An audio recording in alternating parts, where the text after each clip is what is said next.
Halo, para pecinta manhwa sejati, selamat datang kembali di channel kesayangan kita, tempatnya para kultus manhwa berkumpul. Gimana nih kabar kalian hari ini? Semoga selalu dalam keadaan sehat dan bersemangat ya. Buat kalian yang baru gabung atau mungkin kelewatan part sebelumnya, kalian bisa tonton dulu part sebelumnya supaya bisa lebih nyambung dan menikmati ceritanya secara utuh. Oke deh, tanpa berlama-lama lagi, yuk langsung aja kita mulai petualangan seru. Baik Suryong, siapkan kopi dan camilan, ambil posisi senyaman mungkin, kita lanjut ceritanya. Salam kultus manhwa. Selama ujian murid berlangsung, Suryon tidak menampakkan diri. Ternyata dia sedang sibuk bersama Akyon Ho. Sekarang mereka berdua sedang duduk di sebuah kedai dengan wajah lesu dan kecapean karena ternyata mereka mendapat bagian tugas untuk menjaga ketertiban. Akyon Ho memulai percakapan, "Hyungnim, bagaimana dengan muridmu? Kudengar dia lulus ujian seleksi. Kau bisa dapat 10.000 nyang. Dia orang seperti apa? Kau hanya memberitahuku bahwa kau dapat murid, namun belum pernah memperkenalkannya padaku. Aku jadi penasaran." Nggak tahu ya. Aku tidak bisa seenaknya memberitahumu, tapi aku yakin dia lolos. Kemudian, Akyon Ho juga menanyakan soal Wiji Cheon yang katanya dia sangat gila. Suryong membalas bahwa di masa depan anak itu akan menjadi pendekar pedang terkuat di dunia selanjutnya. Aku jamin.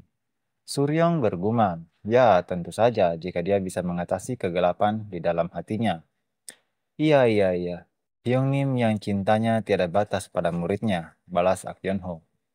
Suryong melihat dari kejauhan. Shadow berjalan bersama seseorang, menggunakan tangan palsu dan energi di sekitarnya aneh. Entah kenapa sangat tidak menyenangkan. Karena penasaran, Baek Suryong meminta Akyon Ho untuk patroli sendirian. Karena dia ingin mengikuti kemana Shadow pergi bersama orang yang mencurigakan itu. Akyon Ho tak bisa berkata-kata lagi. Suryong pun berlari mengejar mereka. Kemudian, kita diperlihatkan Shadow sedang duduk bersama orang yang mencurigakan tadi yang ternyata adalah master dari Shadow. Ia adalah ketua organisasi Intel 1000 Bayangan, pasukan seragam bersulam, Shadowless. Si ketua organisasi bertanya, "Apa kau sudah tahu isi surat rahasia Perdana Menteri?" Shadow menjawab, "Saat tetua kembali ke istana, ia akan dikawal oleh agen Intel." Si ketua berkata lagi, "Bagus, aku percayakan padamu." "Terima kasih," jawab Shadow. Dengan nada serius, si ketua berkata, "Wajahmu menunjukkan sebuah ekspresi. Ternyata kau sudah bisa santai ya. Aku takkan menyalahkanmu karena kau bukan lagi anggota 1000 Bayangan. Meski begitu, tak kusangka kau jatuh sedalam ini." Dengan wajah curiga, Shadow berkata, "Apa yang Anda?" Si ketua membalas, "Kami akan membunuh Perdana Menteri." Ternyata si ketua sudah menyebarkan racun sedari tadi. Shadow terlambat menyadarinya. Ia sudah menghirup racun tersebut. Si ketua berkata lagi, "Racun ini cukup mematikan. Jadi kau sekalipun takkan bertahan lama tanpa penawarnya." "Kenapa?" tanya Shadow.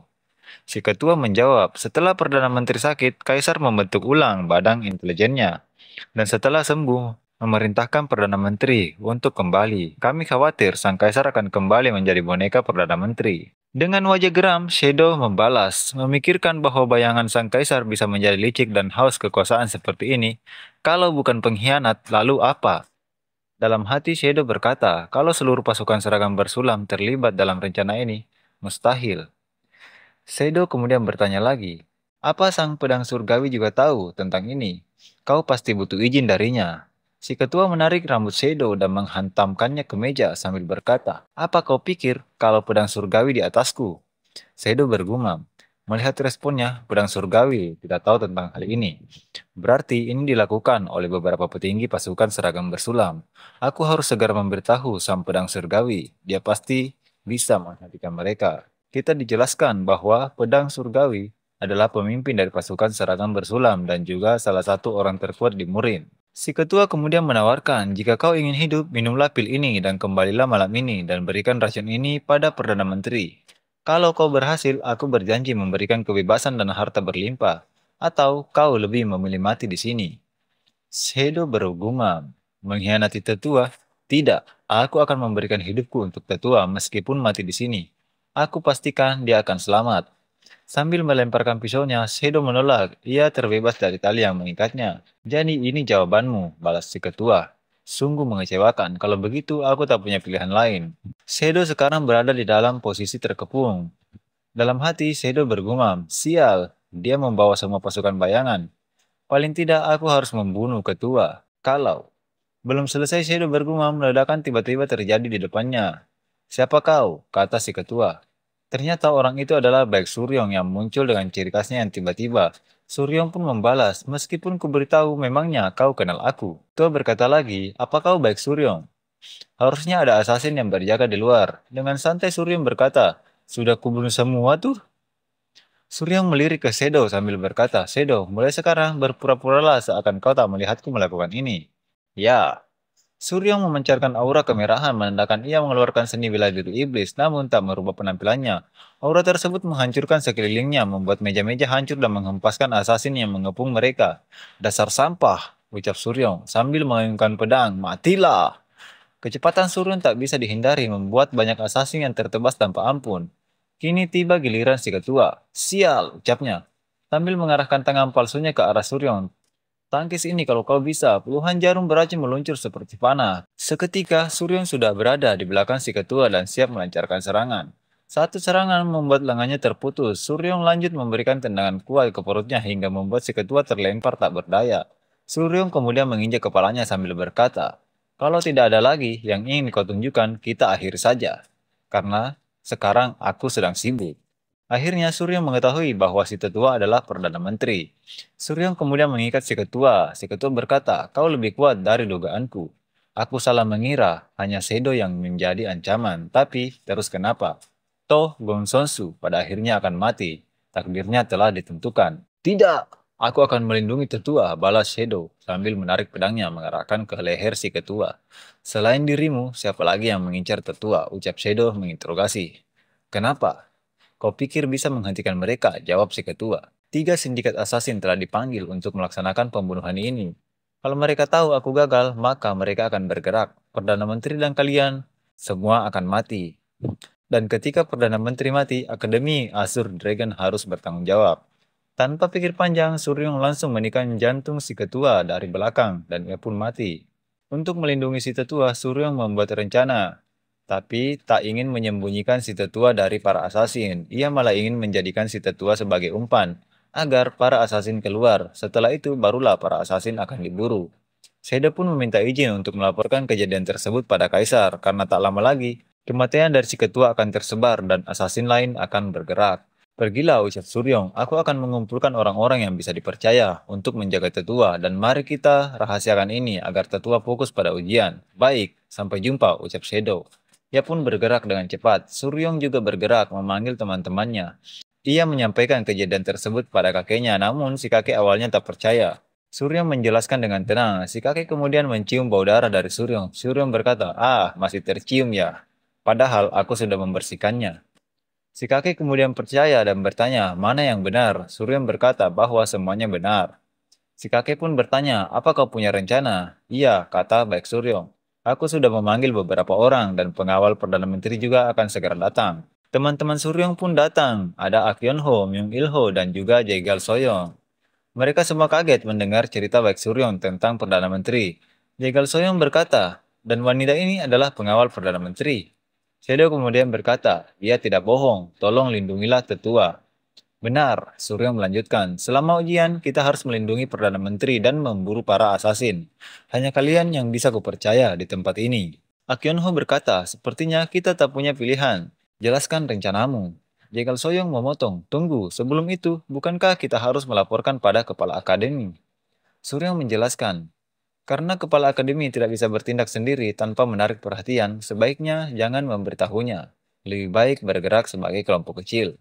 Suryong bergumam, aku juga tak bisa mempercayainya karena mungkin dia juga berkomplot dengan orang kuat lainnya. Begitu juga dengan Namgong Jaihak dan seluruh klan Namgong. Si kakek berkata, jadi maksudmu kau hanya mengumpulkan mereka? Suryong membalas, ada satu orang lagi, biasanya dia tidak bisa dipercaya, namun aku memberinya kesempatan. Di tempat lain di akademi, Hewon Kang menggaruk telinganya sambil bergumam, sepertinya ada yang membicarakanku. Satu orang itu ternyata Hewon Kang yang saat ini bersama tetua dan Wiji Cheon. Wajah Hewon tampak siaga, membuat Wiji Cheon dan si tetua mengira kalau Hewon sedang sakit. Namun Hewon kesal dan berkata, aku tidak sakit dan fokus saja pada ujian masuk.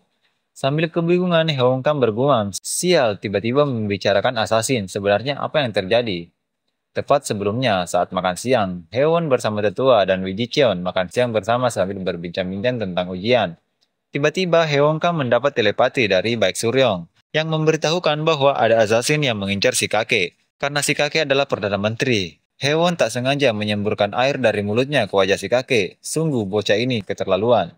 Hewon lalu meminta maaf. Akhirnya mereka selesai makan dan keluar berjalan-jalan. Hewon merangkul keduanya dan berkata, "Aku akan membawa kalian ke tempat yang bagus, karena sekarang kita sudah jadi sahabat, oke?" Namun dalam hati Hewon terus berkata dan mengulang-ulang kalimat, "Bersikap biasa, bersikap biasa, bersikap biasa, bersikap biasa." Sekarang kita diperkenalkan pada 3 kelompok asasin yang dipanggil untuk membunuh si tetua Gong Sonsu atau Perdana Menteri. Yang pertama ada Blood Legacy, kedua ada Black Forest, dan yang ketiga ada Steel Slaughter.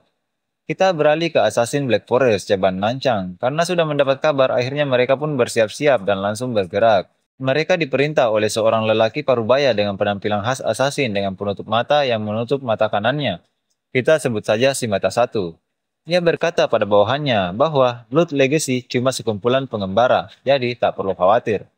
Siapa yang datang dari Steel Slaughter? Si bawahan menjawab bahwa itu adalah Seven Dead, orang andalan di kelompok Steel Slaughter. Si mata satu bergumam tak mudah bagi Black Forest untuk mengalahkan Steel Slaughter. Kalau begitu, kita harus membunuh Perdana Menteri lebih cepat dari mereka. Bawa kepala Perdana Menteri kemari secepat mungkin.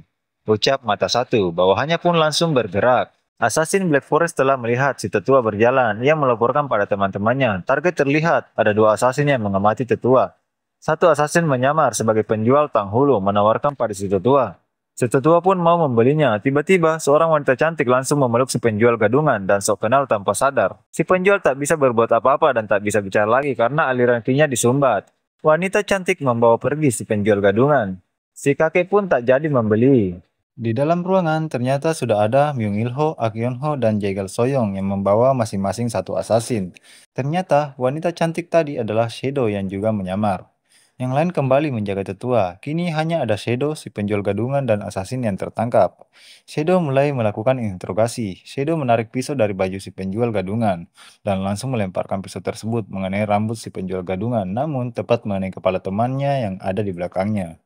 Shadow melepaskan sumbatan Ki agar si penjual gadungan mau berbicara, namun ia menolak. Shadow melemparkan pisaunya lagi dan mengenai 2 orang lainnya dan langsung mati di tempat. Karena ketakutan, ia pun berbicara bahwa ia dari kelompok assassin Black Forest. Interogasi terus berlanjut. Sekarang, Baek Surun telah membawa si penjual itu diserahkan pada Kepala Polisi Chung Cheon. Kepala Polisi berkata, "Mengerikan, apa dulunya kau assassin?" "Bukan," jawab Suryong, "tapi dulu pernah mengajari assassin. Tangkap dia sebagai bukti dan sisanya singkirkan saja sesukamu, aku pergi dulu." "Baiklah," jawab Chung Cheon. Suryong pun pergi. Di sisi lain, Chung Cheon bergumam, "Entah kenapa aku merasa bahwa assassin terbaik adalah si keparat itu." Maksudnya si Baek Suryong. Kembali ke Ak Yeon-ho dan Myung Il-ho yang terus memancing assassin dan menjatuhkan mereka satu persatu. Di sisi lain, cabang Black Forest. Si mata satu kebingungan karena mendapat laporan bahwa bawahannya yang mendekati Gong Sonsu menghilang. Si mata satu berpikir keras, siapa yang melakukannya? Apakah Stealthy Slaughter atau jangan-jangan Blood Legacy? Sekarang kita beralih ke cabang Blood Legacy, di mana mereka juga bersiap-siap karena mendengar kabar bahwa Gong Sonsu masih hidup. Namun di sana terjadi serangan dadakan dari seseorang. Orang itu ternyata Mae Gukryun. Dia mendatangi cabang dari Bloody Legacy, seorang diri, dan memporak-porandakan cabang Bloody Legacy. Dari ketinggian, Baek Suryong bersama Shadow memantau kondisi sambil mengawasi pergerakan para assassin pemburu dan memerintahkan temannya menyingkirkan satu persatu assassin yang terlihat. Di dekat mereka ada satu assassin. Suryong baru menunjuknya. Tak ada aba-aba, namun Shadow langsung menghilang dari samping Suryong untuk menyingkirkan assassin tersebut. Suryong bergumam, situasinya cukup bagus, namun kenyataan bahwa Stealthy Slaughter belum muncul cukup mengkhawatirkan. Suryong berbicara sendiri. Dan masalah yang lebih besar adalah kultus darah sudah tidak ada, tapi Stealthy Slaughter masih ada. Apa cuma aku yang tahu kalau Stealthy Slaughter bagian dari kultus darah? Tanya Suryong pada dirinya sendiri. Oke, sekian dulu untuk video kali ini. Terima kasih buat kamu yang nonton sampai akhir. Mohon maaf jika ada kata-kata yang kurang berkenan. Like kalau kamu suka, tinggalkan komentar, dan subscribe juga buat kamu yang belum subscribe. Supaya kamu dapat updatean video-video selanjutnya. Saya Sani, pamit undur diri. Salam Kultus Manhwa.